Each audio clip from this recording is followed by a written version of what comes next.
ಓಂ ಶ್ರೀ ಗುರುಭ್ಯೋ ನಮಃ ಹರಿ ಓಂ ಸದಾಶಿವಸಮಾರಂಭಾಂ ಶಂಕರಾಚಾರ್ಯಮಧ್ಯಮಾಂ ಅಸ್ಮದಾಚಾರ್ಯಪರ್ಯಂತಾಂ ವಂದೇ ಗುರುಪರಂಪರಾಂ ಶ್ರೀ ಆದಿನಾಥಾಯ ನಮೋಸ್ತು ತಸ್ಮೈ ಯೇನೋಪತಿಷ್ಠಾ ಹಠಯೋಗವಿದ್ಯಾ ವಿಪ್ರಾಜತೆ ಪ್ರೋನ್ನತರಾಜಯೋಗಂ ಆರೋಢುಮಿಚ್ಚೋರತಿರೋಹಿಣೀವ. Namaste dear friends. We have seen what yoga is through the varied classical definitions of yoga from the varied yoga scriptures. We also need to know how and from where the very basic science of yoga came into origin and existence. There were many different sciences, different aspects in our culture, tradition. But if there is one that which existed right from the beginning until today, which is existing live, which has been practiced by millions and millions of people even today world over, it is yoga. That's the greatness of the yogic tradition. If today we are practicing an age-old science, an age-old tradition, even today in this modern world in 2021, it's because of the lineage through which we have got. And so once we want to become teachers and teach others, we should know how it came into origin and how it is carried forward by the unbroken lineage of the yogis and the yogacharyas through the yoga scriptures, and which has been handed over to us. When we study any science or any subject, it's always customary or convention to study about its history and origin, and similar with the case of yoga. But here it is not just a dead science which we are studying, it's a living science, it's a living art, it's a way of life that even today that millions and millions of people are practicing, not just in India but world over. Friends, the origin of yoga is as old as the origin of this world or the Srishti itself according to the yogic scriptures. Let me go from step by step, at least to our reference. We know one of the oldest scripture of yoga as Bhagavad Gita. In my classes, I would be often quoting from the Bhagavad Gita on various streams of yoga. So many people think that Bhagavad Gita is a religious text or a text of one particular sect or something. But Bhagavad Gita itself is a universal text, as Swami Tapasyananji called it, it's a scripture of mankind. It's a universal scripture, it's for everybody. And in that Bhagavad Gita, if you see, there are 18 chapters, and each of the chapter of Bhagavad Gita are called a yoga. It ends with a suffix of yoga. The first chapter is Arjuna Vishada Yoga, then Sankhya Yoga, then Karma Yoga, then Karma Sannyasa Yoga, Dhyana Yoga, Raja Vidya, Raja Guhya Yoga, Gunatraya Vibhaga Yoga, Purushottama Yoga, Vibhuti Yoga, Bhakti Yoga, Akshara Yoga. It goes on and on. All the 18 chapters are called by a word called yoga. So that shows the yogic relevance. At least by the names, a common man can easily understand that yoga is very much prevailing in Bhagavad Gita, and Bhagavad Gita is a yoga shastra as it is called, right? So all the streams of yoga, it could be Jnana Yoga, it could be Bhakti Yoga, Raja Yoga, Karma Yoga, and other connected like Sankhya Yoga, and also the aspects of Purushottama Yoga, the Akshara Yoga, all these are spoken there in the Bhagavad Gita very much. And so Bhagavad Gita is a yoga shastra in which the word yoga, it's repeated hundreds of times. The word yogi, Krishna tells how a yogi would be. Santushta satatam yogi yadatma drida nishchayaha. A yogi would be always happy and contented, a cheerful person. He is not very kind of person. He is always cheerful, joy. He is very simple and humble, and without that ego and all those things Krishna describes. The word yogi is also again and again used to define who a yogi is. So yoga to know, yogi to know, Bhagavad Gita is the right approach for us. And in that Bhagavad Gita, the narrator of the Gita, one who is teaching the teacher, who is Yogeshwara Krishna, he is called Yogeshwara because he is the Lord who had given us the science of yoga. And he is teaching to Arjuna here, the warrior to whom he is teaching in the battlefield of the Mahabharata at Kurukshetra. Even today, Kurukshetra is located at the state of Haryana in India. So if you go to Kurukshetra, if you go to the state of Haryana and go to the city of Kurukshetra, you will see the Yuddha Bhumi, the warfare which happened, and you will have a museum where all the artifacts, the remnants of the war are all preserved there in the museum, and they have done a lot of this carbon dating and all, which would give us the date of Mahabharata war had happened 5000 years ago. There is also a banyan tree. Its roots go back to 5000 years ago. So a lot of evidences have been taken to prove, and also from the scripture Mahabharata itself, various scholars, N.S. Rajaram and various scholars have taken wonderful evidence from the scripture itself, and they have documented through the calculation today with the modern computing system that Mahabharata war happened. The epic of Mahabharata was something which happened. It is not just a cock and bull story. It's not a fiction story. It is something which happened. It's a history, the Itihasa, and happened exactly 5000 odd years ago. So what through archaeological evidences that we see from places like Mahabharata war, this is Kurukshetra, Indraprastha, which is in today's Delhi, Hastinapura or Dwaraka, which was submerged in the ocean and which is today emerged out there in Gujarat. From all these things we understand that the story of Mahabharata happened 5000 years back, and in the war, the starting of the war is when Krishna gave Bhagavad Gita to Arjuna, and that is where he taught yoga to him. So even with this evidence, with this reference, we know that yoga is as old as 5000 years.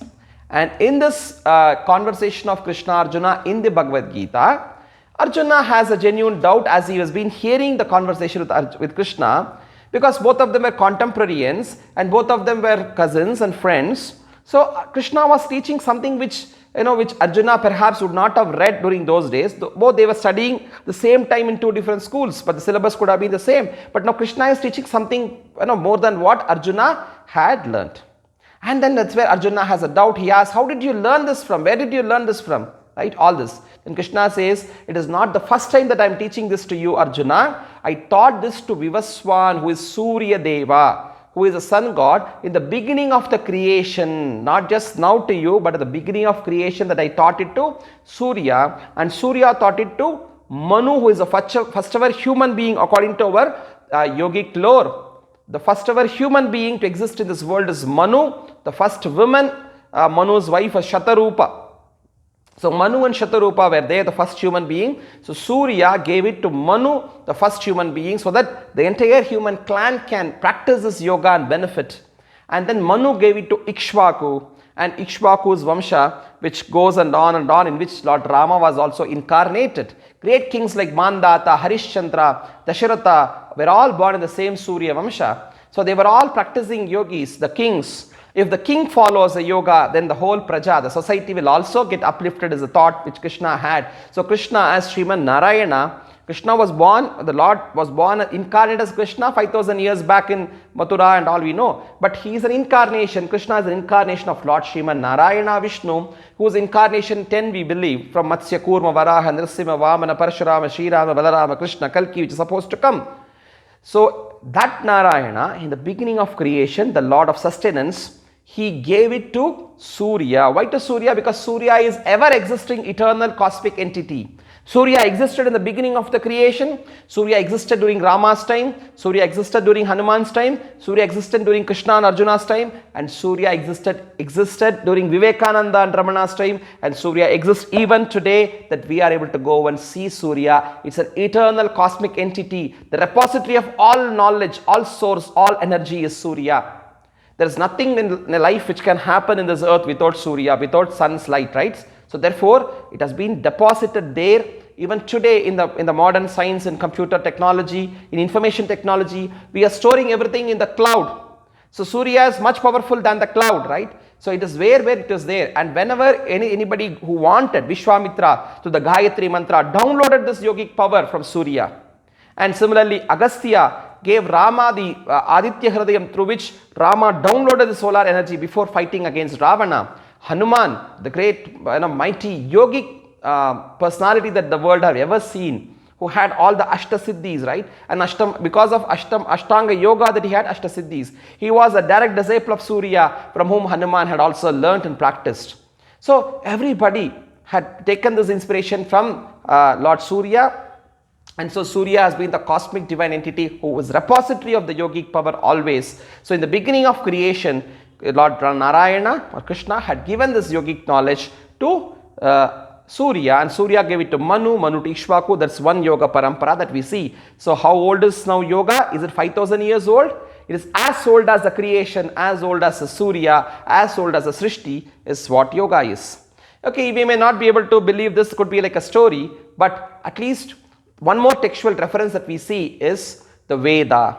In the entire humanity, the entire world of literature, world over, not just in India, not just by Hindus, not just by believers of Sanatana Dharma, world over scholars of literature accept that the Rig Veda is the oldest ever available literature in the world. Some date it to around 20,000 years back, but we believe it to be crores and crores of millions of years back. But even through the modern literary research, people accept it to be not less than 20,000 years. Bhagavad Gita itself, I had proven you to that it is 5,000 years old.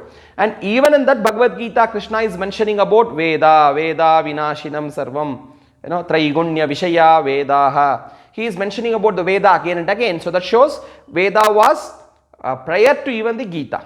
And among the all worldly literatures that scholars have accepted, Rig Veda is the oldest and which is at least 20,000 years back. And in that Rig Veda, you see the concept and the term of yoga. The very word, Sanskrit word yoga, is repeatedly often used in the Rig Veda, and the concept of the yoga, which is the union, which is repeatedly, or the sense control, has been repeatedly mentioned in the Rig Veda, and the Upanishad of Kathopanishad, the Taittiriya Upanishad, the Prashna Upanishad, the Mundaka Mandukya Ityadi, all the Upanishads are repeatedly bringing us the concept and practice of yoga. The Ashtanga Yoga also has been mentioned there. So yoga is as old as the Veda, and Upanishad is inseparable, integrated part of the Veda itself. And in Upanishad itself, the word yoga and the concept of yoga has been very well defined and mentioned, and it has been applied there. So in the Veda also we see that the Vedic Rishi, according to the Vedic scriptures, the first and foremost giver of the yogic knowledge is Hiranyagarbha. Hiranyagarbha here means the cosmic womb. It is the cosmic womb from which the whole of creation has come, can be compared to the Big Bang theory today in the modern science. It is from this golden womb. Hiranya is the gold. So the Matru Garbha Shakti, or the golden womb from which the entire creation has just expanded.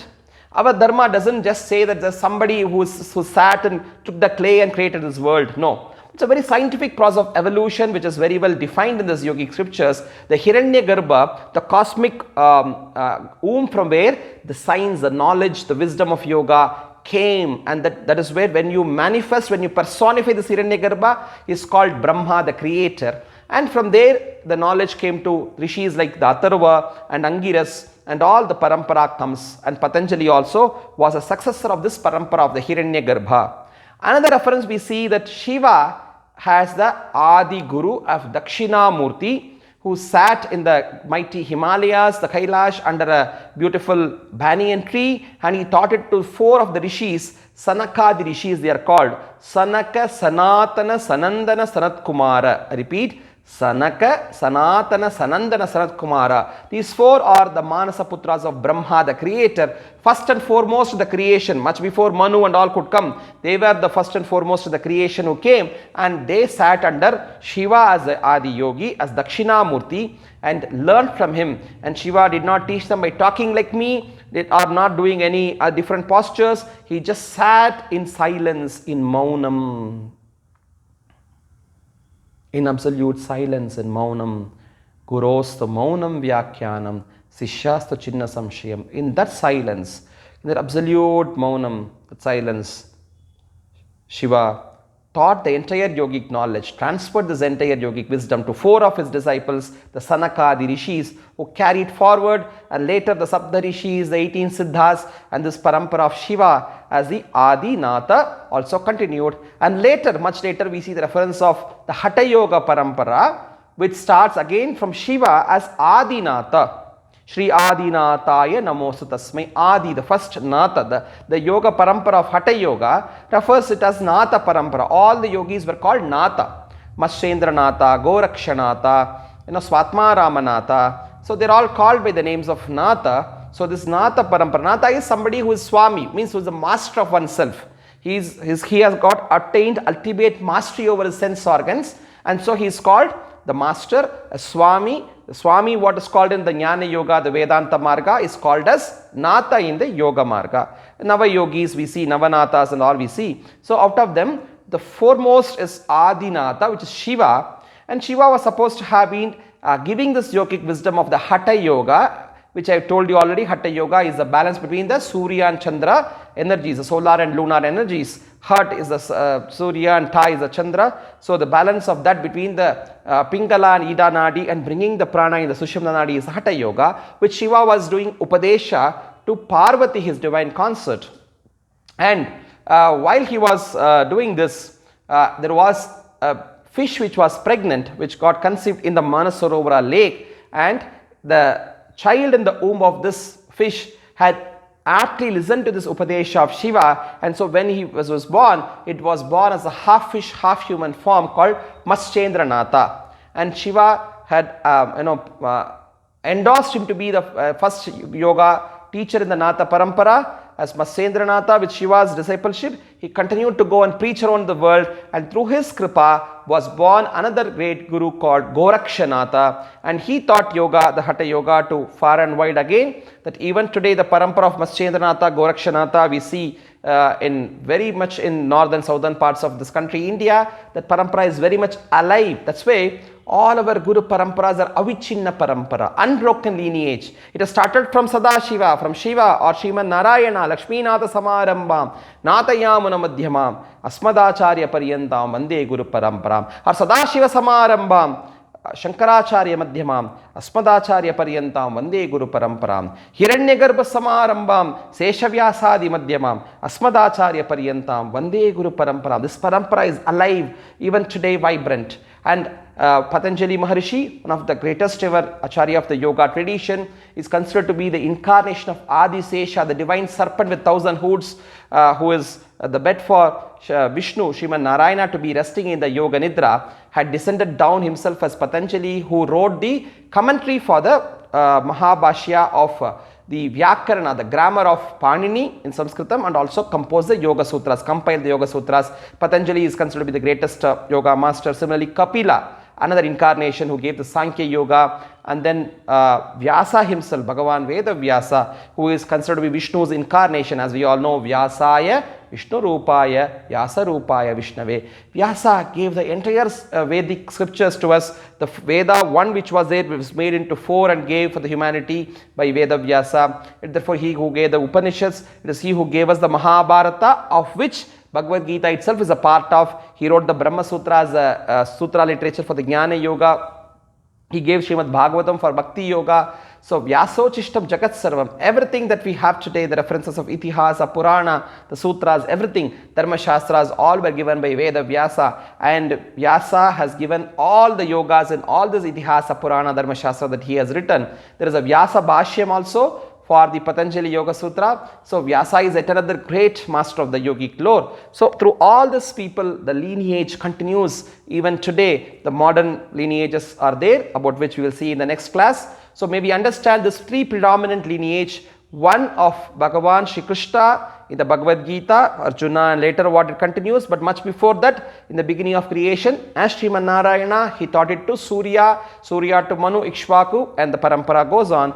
Hiranyagarbha, who is the Chaturmukha Brahma, the creator, the Mula Matrugarbha Shakti, the cosmic womb, which taught it to rishis like Atharva and Angiras, and the parampara of Rishi Parampara continues. Shiva as the Adinatha, as the Adi Yogi, Dakshinamurti taught it to Sanakadi rishis and Sapta rishis and the 18 Siddhas, and then the parampara continues. The same Shiva later taught it to Maschendranath, and then to Gorakshanath, and then the parampara continues, Swatma Rama and various other Natha yogis of the Hatha Yoga parampara, and Veda Vyasa and Patanjali, both of them played a great role. Similarly, Vasishta Muni, lot of people have played great role. Even Yagyavalkya, who wrote the Yoga Yagyavalkya Samhita, wonderful scriptures, wonderful lineage, wonderful teachers, wonderful living embodiment of yoga. It is not just in text which is there. Each and every yogi who practiced have made their own life, their own lab, their own body as their lab, their own mind as the laboratory, their own intellect as the laboratory, using the Panchakoshas as the laboratory. They have experimented and given us this wonderful science of yoga, which is even today living, my dear friends. So